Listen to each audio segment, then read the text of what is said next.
Folks, we had another great week of NFL action this week. We also had the NBA jumping off, getting hot and heavy and crazy already in the first week and a half or so.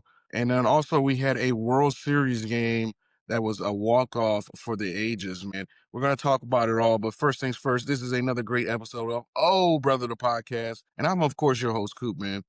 You know I got to get right into it, man. The Atlanta Falcons have disappointed me yet once again, but you can't disappoint me if you never had hope in this game because going back and forth, we didn't know if Michael Penix was going to play this week. He ultimately sat out with a bone bruise in his knee, which means we've got veteran quarterback Kirk Cousins starting for us this week, and it didn't turn out good at all. We showed up woefully ill prepared for this game, and it showed by the ass kicking the Dolphins gave us from start to finish. Tua woke up yesterday with one eye, some type of sickness or health issue that where his eyes swelled up and he could hardly see out of one eye, and he still managed to throw 4 touchdowns on this defense, man. And we were lacking in quarterback play, but we still have one of the best running backs in the game, Bijan Robinson, and he only finished the game with about 9 carries. So, like, where do we go from here, man? Because Raheem Morris, Zach Robinson, this offense just looks so bad, and the defense couldn't stop anyone. And we have 2 first-round picks on the edge that we can't seem to use correctly and manage their attempts and get them in positions to get some sacks and to affect this defense. It's just it's been so bad, and it's getting to a point where this is it's unwashable, and the franchises has become and the fans have become just devastated. They're not into it anymore because we have a team on paper that should be competitive and should be good week in and week out, but yet we're still constantly losing by 20 plus points. And you shouldn't be doing that on a week to week basis in the NFL if you're a competitive team that's should be making or trying to make the playoffs. You can't show up and just forfeit, 1 or 2 games throughout the season just because you don't have your quarterback or you just didn't have it this week. What are we doing in practice throughout the week? I understand that Michael Penix was in and out of practice trying to get ready for this game, but we needed to have a correct plan in place if Kirk Cousins was going to start this game. If Kirk Cousins was going to start this game, that should have meant we were going to lean on Bijan Robinson extremely heavy. That didn't happen. Okay, how about we lean on the run game, even if it's not Bijan Robinson going? We still have Tyler Algier. We have Kyle Pitts, who cannot break a tackle after the catch to save his life. I mean, the man had 9 catches for less than 60 yards. Where's the yak at, bro? I mean, no separation, which is another reason why he's more than likely going to be gone after the season because you can't afford to re-sign a guy to a long-term contract who can't even get 100 yards when your 2 best weapons are out or at receiver. Forget it. Okay? I understand Kirk Cousins he's washed. He wasn't going to be any more competition than he was last year when he went on his 6 game just debacle, just flat out couldn't find the end zone, couldn't find a pass catcher of the Falcons. He was trash, which is why we had to bring in Penix in the first place. So we're paying a backup quarterback $100 million. All right, what we do? We've got a young defense that's been playing well. Jeff Aldridge is doing okay, but it could be much better. And then we have an offensive coordinator that just seems to fall in love with this pistol formation that everybody knows what's coming out of it. And we can't get away from it because it seems he's a genius and it works so well. We had more success last year with less and Arthur Smith, who ran the team with 2 bum quarterbacks, and he had the end of Matt Ryan, and he had Desmond Ritter and Marcus Mariota and a sprinkle of Taylor Heineke, and we still seem to be more competitive than what we had under the regime of Raheem Morris. How does that make sense? Considering Arthur Smith was, he had a decent offense, but his play calling was extremely questionable, and especially in the red zone, he was enamored with having some type of mobile quarterback, and now he's thriving with the least mobile quarterback that we have in the NFL, Aaron Rodgers. I get it, future Hall of Famer still got plenty left in the tank, but they're doing so much better with them than he did with us uh last season. So Where do we go from here? I think we don't need to fire the coach mid season because that doesn't really help anybody. But he's got to be gone after this season because between his interim tenure, his tenure in Tampa Bay where he was interim, and also now he's had a below 500 record, and it just shows that on a week to week basis that more than likely your team is not going to be prepared to play and show up in not even in the big games, but like when we always seem to play down to competition. Teams that we should be beating and handling easily, we don't seem to take advantage of the situation. We come out flat and we get beat the hell up by bad teams. That doesn't make any sense. So why are we so ill prepared when we coming into these games instead of when we're coming into place like the Buffalo Bills or the 49ers, who we were more competitive against, but not as much in games previous. So I don't believe the Falcons are going to make the playoffs, not with how bad they have handled things with this coaching staff. I just hope they clean house in terms of everybody that's there under this Raheem Wars. Right now, Jeff Albridge can stay. Everybody else can go. Simple as that. I'm not mad at that. It's been too inept because, like I said last week, we just can't continue to waste prime years of our key players while this coaching staff figure out the nuances of how to do their damn job. Simple as that. Moving on, man. Ravens got the job done against the Bears this week. The Bears, they just can't get it together on a week-to-week basis for whatever reason. And 1 week it seems like Ben Johnson and Caleb Williams have kind of meshed together and got their stuff together. I thought Ben Johnson was going to lean more on the run game this week with Swift and the new backup that's been doing well as well there in Chicago. But Ravens came to play and ultimately stopped the Bears in Baltimore this week. But I thought it would have been an easier game for the Bears to handle, was considering Lamar was out last minute, and I think that kind of tipped the Bears up in their defensive strategy this week. I know it's not to say much considering you had the backup coming in and he did his job, but the Bears should have got it done this week, and the Ravens subsequently hold on to some hope to make the playoffs. And right now, considering how bad the division is, there are the betting favorites to win the NFC North, and it tells you how much they have faith in the Bengals or the Pittsburgh Steelers, who lost a bad game, or lost a game basically in the second half this week to the Green Bay Packers, who showed up and played basically in the second half like they should have played all game. Tucker Kraft with another career game this season.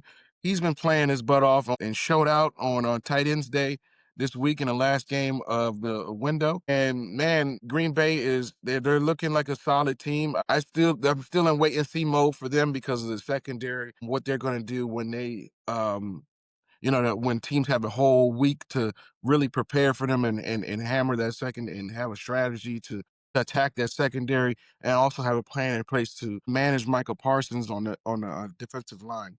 I would like to see how that goes. Right now, week to week, they've been playing pretty good. They're playing like the best team in the NFC. Most people predicted coming into the season, so I get that. And then you add on a guy like Michael Parsons, they should be head and shoulders above the competition. They're right there at surface level with me at the top of the NFC.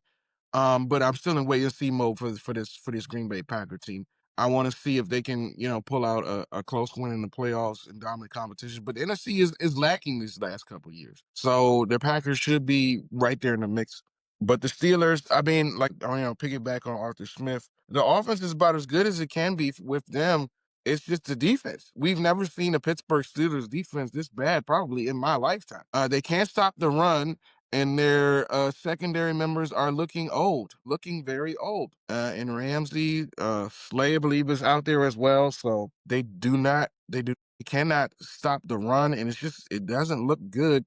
And teams are planning and attacking this defense with no problem because they know how slow they are, how and when to attack them in the secondary, and they can't stop the run. So if you can't stop in all facets of defense, it's going to be tough sledding. Plus, when you have the slow and steady pace of an Arthur Smith offense with these short dink and dunk plays, and then you take your shots over the top and mainly dominating in the run game, the three tight end sets, it's not going to be enough to keep you in ball games when the defense has been playing this bad. So I don't know where they go from there. It's still probably gonna be another 500 or one game above 500 type of season for the Steelers and Mike Tomlin. But I don't know if that ends his tenure there in Pittsburgh. Maybe they look to go in another direction. I don't think so, but they have to add some weapons and shore up this defense because it's just been a kind of a passion play for the Steelers. For I mean, in terms of we're just going to go get some older veterans or fill in with some undrafted guys in certain positions, and hopefully that'll work out. And hopefully the play of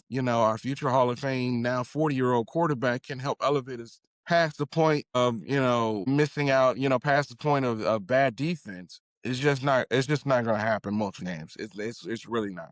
So, in terms of the Steelers, they'll probably finish second or third in this division and end up missing the playoffs. So we do have the Bengals sticking around in the NFC North. We do have the Bengals and the Jets who finished in a crazy fashion this week. The Jets ultimately, and Justin Fields, who wasn't even slated to start the game. It was supposed to be Tyrod Taylor, but Tyrod Taylor, again, missed another opportunity due to injury. I just feel so bad for Tyrod Taylor because it seems like every time he starts to get another opportunity, he gets hurt for whatever reason and they have to put in someone else. And he just misses his opportunity. Feel bad for him. And so Justin Fields took advantage of his opportunity to the contrary of his owner and his belief and went out there and got a W for Aaron Glenn in his first win for the Jets this season. A nice comeback victory with a trick play from Brees Hall, running back, to the tight end Mason Taylor to win the game in the clutch. And the Jets just hung in there this game. I mean, their defense really couldn't do much. They couldn't stop much of anything, but they stayed in the game. Justin Fields, with his legs, made a play, got him down into the red zone, and then they scored ultimately on a trick play. And it took all of that just for the Jets to win their first game. Now, I do have some faith in Aaron Glenn for he could put together a winning ball club, but it's unfortunate that this Jets team is just such a dysfunctional franchise. And unfortunately, the Falcons are starting to look like one as well with their ownership and who they bring in all the time. And it's just like we're getting down into the dumps of those in that franchise, like the Jets. I don't want to say the Bears, but yeah, kind of the Bears and teams that were just not good all the time. Jacksonville, it was the Commanders before they got bought out, like those type of teams. The Lions before they got Dan Campbell. They just like these. Some of these teams are just bad all the time, and we're starting to get in that zone in terms of the Atlanta Falcons. But to piggyback on the Jets, man, shout out to Justin Fields and the Jets getting their first win. And Cincinnati's gonna be, I think they're gonna be okay with the play of Joe Flacco. He's been formidable at the least because even though it's been simple route comps and simple game plans, he's been getting the job done. He's been putting up a tremendous amount of points, even on some of these lackluster defenses. But he's been getting it done. He's been putting you in positions to win games. And this was kind of what Joe Burrow was going to do on a week-to-week basis anyways, because his defense was so lackluster coming into the season that they were going to win in shootouts anyway. So shout out to Joe Flacco for coming in and doing his job. Well, I don't know if the Bengals bring him back next year, but I think he'll be a backup at least again next year, Joe Flacco, if he wants to come and play another season in the NFL. The Texans snuck out a good win against the 49ers and basically just ball hogged the entire first half. Kept the ball away from the 49ers and Christian McCaffrey, while they were going 3-and-out, they were putting up long-lasting drives, and these backup receivers without Nico Collins played exceptionally well and showed up. These three guys that they have from Iowa State are good guys, man. I can't wait to see them develop into a good core. I know Nico Collins is there, is going to be hogging up most of the targets for the time being until his contract expires. But these three guys that they got from Iowa State, Hutchinson, Noel, Higgins, are three guys that can get it done at the wide receiver position. A lot of them, all three of them, great athleticism, decent speed, and all of them great hands, man. Could go up and get it.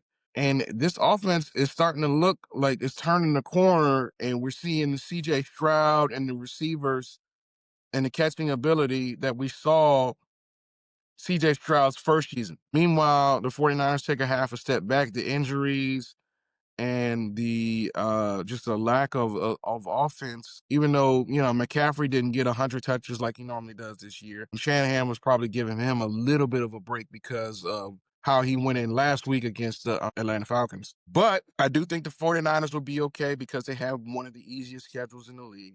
Houston's going to turn the corner, and they're going to probably be in line for a wild card spot if they can continue to win some of these tough games down the stretch. But I do think the Colts will ultimately win this division. Speaking of which, let's pivot to them because this is the best team in football right now, the Indianapolis Colts. Danny Dimes, Jonathan Taylor, Michael Pittman, Tyler Warren, man, this offense has been looking excellent. Absolutely excellent. Yeah, and the Colts are the best team in the league, and I don't see anyone stopping them anytime, especially with Jonathan Taylor scoring 3 touchdowns virtually every game. If you don't have an excellent run defense or a strategy to stop Danny Dimes or and this rushing attack or even the passing attack, man, good luck to you because they're going to continue to run and throw all over you. And this offense really can't be stopped. They are kind of like my favorites right now to go deep into this AFC playoff. Nobody can stop Jonathan Taylor, and he may be, with the lackluster quarterback play that we've seen this year, maybe the first non-quarterback MVP that we have since 2020 Peterson. So if I had to put money on a non-quarterback to win this award, it would definitely be Jonathan Taylor right now in the Indianapolis Colts. Daniel Jones has subsequently saved this franchise from mediocre quarterback play over the last few years. And it looks like Indianapolis has found their guy post Andrew Luck. Reports now are coming out that they are now working on a long-term deal with Daniel Jones. And it just kind of piggybacks to my point of Anthony Richardson. It's either you make the transition to tight end if you want to stay with Indianapolis, or they're gonna trade you somewhere else. I don't see them keeping him even as a backup, and instead they could trade him and get picks and get better assets where they can fill in some holes elsewhere. Probably on defense, they could use probably another corner or safety to help solidify this defense and make them in a true championship contender. Let me know what you guys think about that in the comments. Should Anthony Richardson make the move to tight end like I think? Because he's got the size and athleticism. I don't know if he has the hands, but he doesn't have the touch to be a starting quarterback to me in this NFL. Now, the Patriots are looking sharp this year. I think they ended up winning 100, beat down the Browns this year. But Myles Garrett has been a man amongst boys. 5 sacks, but it didn't really seem to matter considering how great this New England offense looked. And Drake May has been throwing some absolutely beautiful passes downfield and hitting his targets and Booty and Diggs and just opening this passing playbook open and diming guys up. They have been looking excellent on the offensive end. Ramondre Stevenson has somewhat got his fumbling under control, and they look like a well-oiled machine. And all they needed, this Patriots team was decent last year. They just needed good coaching because for whatever reason, Gerard Mayo was just that bad, and he just didn't have the locker room. Bring in Vrabel, who was probably the early candidate for Coach of the Year. The way he's turned things around in New England, you go from one former player to another, but the latter already has coaching experience and has led a lackluster team to a deep playoff run in the Tennessee Titans already. So he's got the prowess and probably who they wanted before, which is why they just brought in Mayo for 1 year and then canned him after that. So the Patriots have their coach, they have their quarterback, and now they can rebuild and make some runs now in this weak division that they're playing in with the Dolphins and the Jets. And their only competition right now is Josh Allen and the Bills, who have taken a half a step back too this year. So competition is getting stronger for the Bills. It's not just an easy walkaway division as it was in years past. Now, I do want to harp on the Cowboys a little bit to end off this NFL Sunday. Do you know that they have not beaten the Denver Broncos in probably like 30 years? Every matchup they've had against them over the last 30 years, they've lost. And the last 2 or 3 times they've lost by, almost 20 points every time, if not more. Fun fact for you Cowboy fans and Bronco fans out there. But the Broncos are a really good team. Offensively, they are coming into their own. They have a nice 2-headed monster in the backfield with R.J. Harvey and J.K. Dobbins. Nice receiving core led by Cortland Sutton, and Bo Nix is Sean Payton's guy, and they've been looking quite well. And the Broncos are looking like a solid team moving forward. I don't know if they go on to winners division with the Chiefs coming back. They won their game easily last night on Monday night against the Commanders. The Chiefs, I feel like can make a comeback and go on a run and still win this division.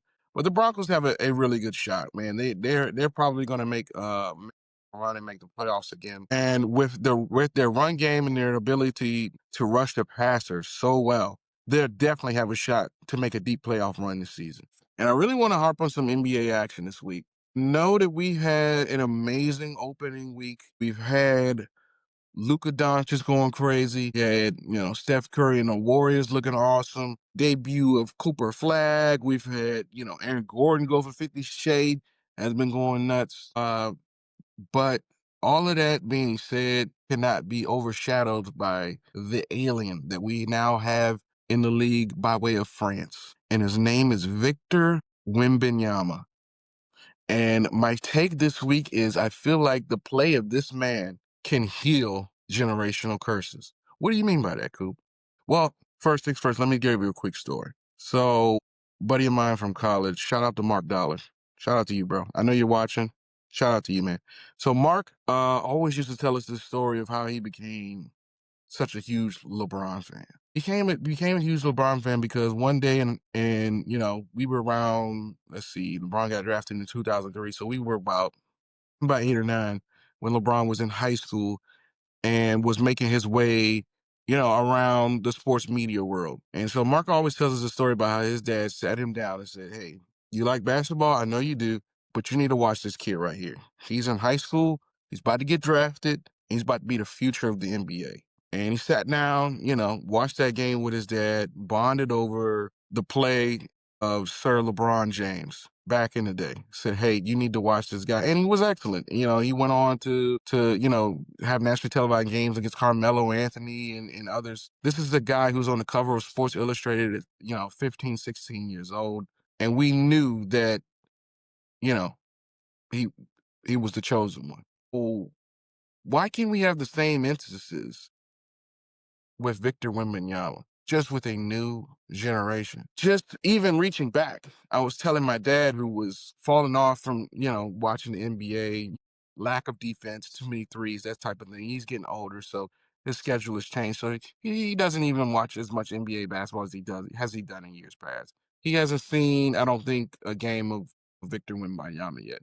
But when I was telling him about the play of Victor, game 1 of this year in in NBA action, he couldn't even believe what I was talking about. I said, "Daddy had 40 points in 30 minutes." He said, "What? That's crazy." Yeah, I know. I said, "Imagine this.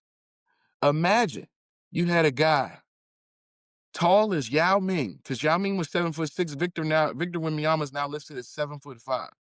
Imagine you had a guy as tall as Yao Ming with the dominance in the game, the size and athleticism and power and strength to have an inside game dominant like Giannis Antetokounmpo. But then to have the dribble, the handle, the shot of another 7-footer in Kevin Durant and combining all of those skill sets." He said, "Wait, what?" Like, his mind couldn't even process that one man could have this entire skill set and dominate the NBA like we're doing. We're finally seeing the impact in the play of Victor Wembanyama, and it's looking extraterrestrial and alien-like that we knew that we were going to see coming into this league. And which is why I was falling out NBA lottery time when it was time to see who was in line for the first pick in the Victor Wembanyama sweepstakes, which is why I was acting just like this. Drop the cards, man. Enough previews. Woo! The 4th pick in the NBA draft goes to Charlotte. No! You gotta be kidding me. Oh! 2nd pick will be made by... Oh Davis gonna stay. You gotta be kidding me! San Antonio Spurs walk away with the first overall pick. Immense pain. Immense pain. Now you see how I was falling out, going crazy, because I knew we had just missed out on a generational talent. Generational talent. Now back to my point. Sitting down with the next generation, showing them the play of this alien Victor Wembanyama can be beneficial to a father-son relationship, an uncle-nephew, even a mother-daughter. Because when you sit down and watch greatness like that, you know what else happens? Hey, so how you been? How's that new job working out for you? How's the girl you been dating? How's the new apartment? You want another beer?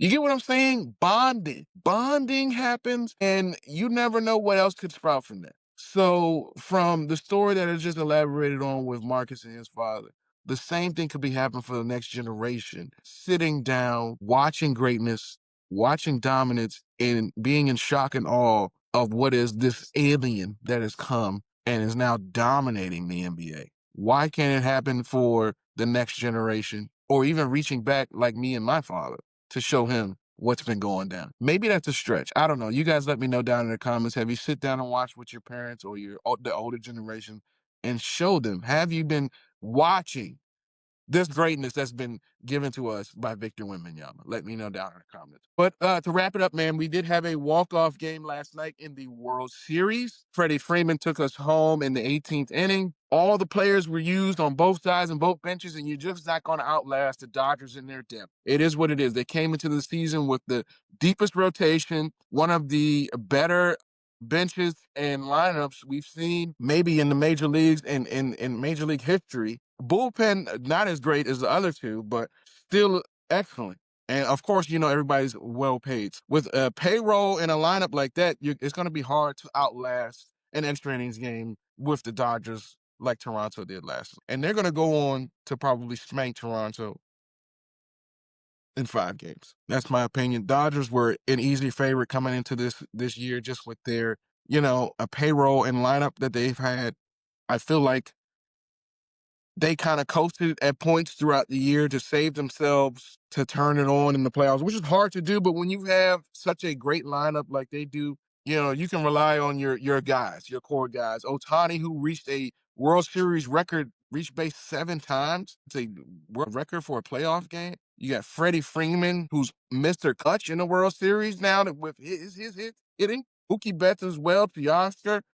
These guys are always going to come through for you in the clutch. They've seen to have proven that time and time again. So it's going to be hard to outlast the Dodgers, even in an extra innings type game. So you guys let me know what you think. What a great week of sports that we've had. October is always one of the best when it comes to all of the sports that we get to watch and enjoy. So you guys let me know what you're looking forward to next week.